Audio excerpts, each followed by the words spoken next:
In ancient times, there was a man named Alibaba who lived in Persia. He was a poor man and would have remained poor if it weren't for one special day. One day, while he was chopping wood in the forest, Alibaba climbed a tall tree to cut a high branch. Suddenly, he stopped chopping because he heard the sound of horses. A group of men on horseback was approaching. They looked fierce and resembled robbers. They rode their horses right beneath the tree where Alibaba was sitting. He could count there were a total of 40 men on horseback. This number made him think. A gang of 40 robbers roaming Persia, stealing anything and everything without caring about harming people. The men stopped their horses near a rock wall. Each of them took a heavy bag off their horse's saddle. "Open sesame," the leader shouted. A door in the rock wall opened. Alibaba watched as the men went inside. When they came out, they no longer had the bags. They had left all the bags inside. The leader was the last to come out and said, "Close sesame." The stone door closed tightly. Alibaba watched as they rode away. He knew these were notorious and ruthless robbers. No one knew where they hid. He had just discovered their hiding place. He climbed down and stood in front of the stone wall. "Open sesame." The door opened. Alibaba dropped his axe and entered inside. Inside the cave was dimly lit. He walked straight ahead, squinting to see better.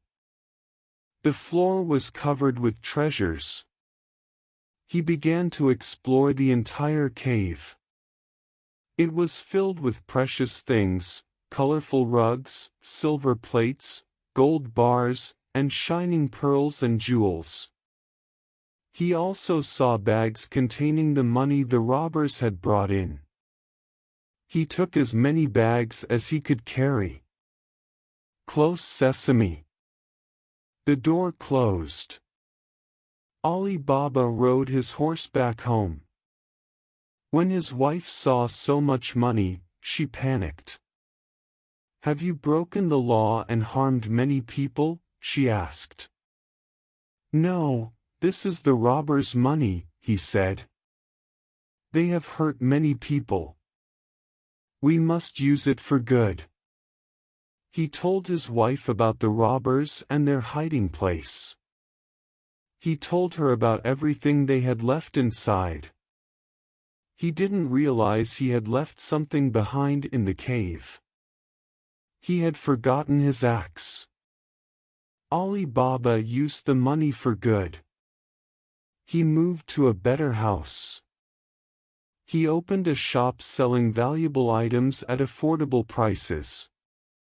Before long, the place became bustling with activity.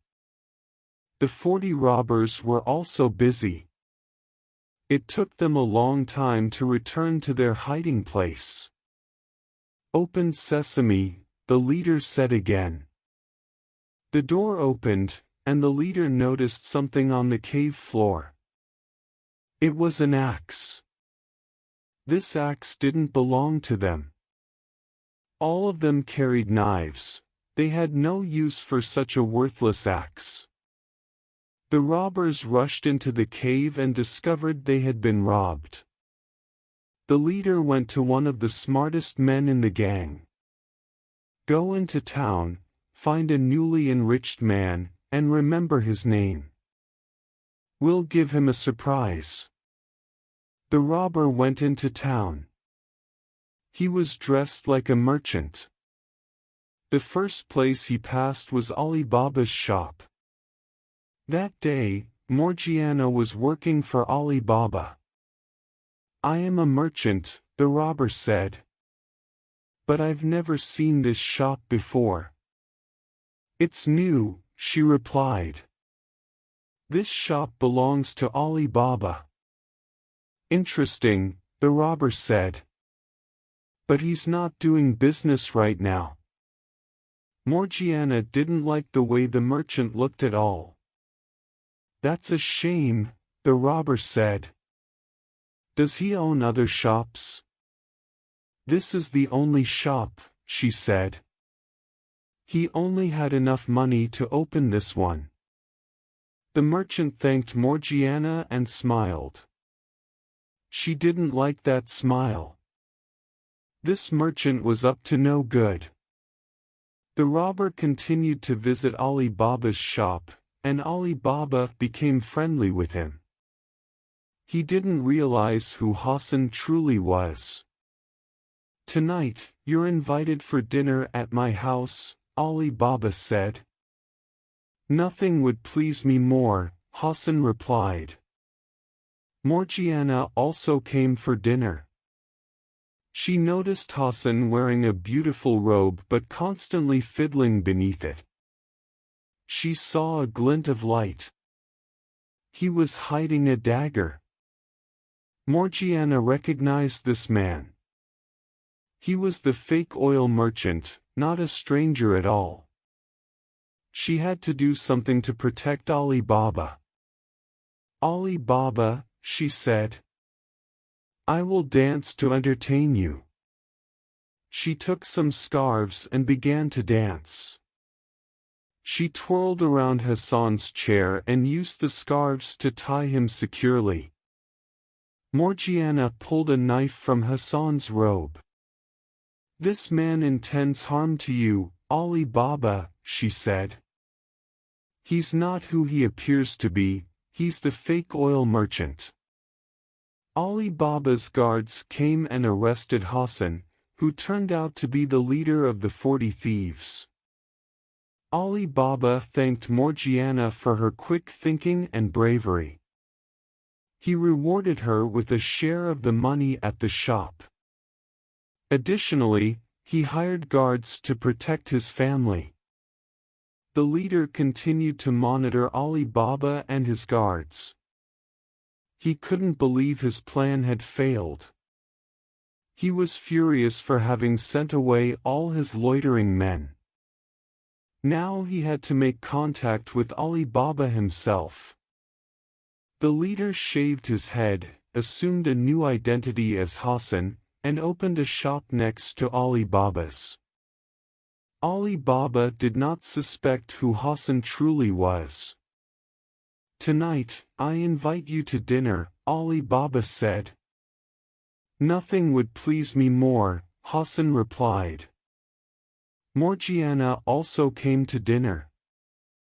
She saw Hassan wearing a beautiful robe but frequently fidgeting beneath it, and she noticed a glimmer of light. He was hiding a knife. Morgiana recognized this man as the fake oil merchant.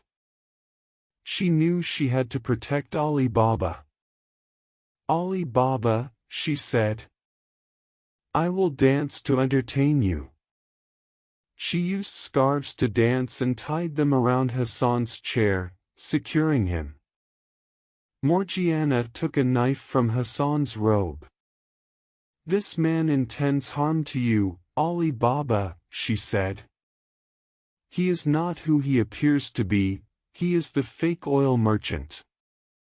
Alibaba's guards arrived and arrested Hassan, who turned out to be the leader of the 40 thieves. Alibaba thanked Morgiana for her quick thinking and bravery. He rewarded her with a share of the money from the shop. Morgiana used this money to open her own shop next to Alibaba's, and she lived a happy life.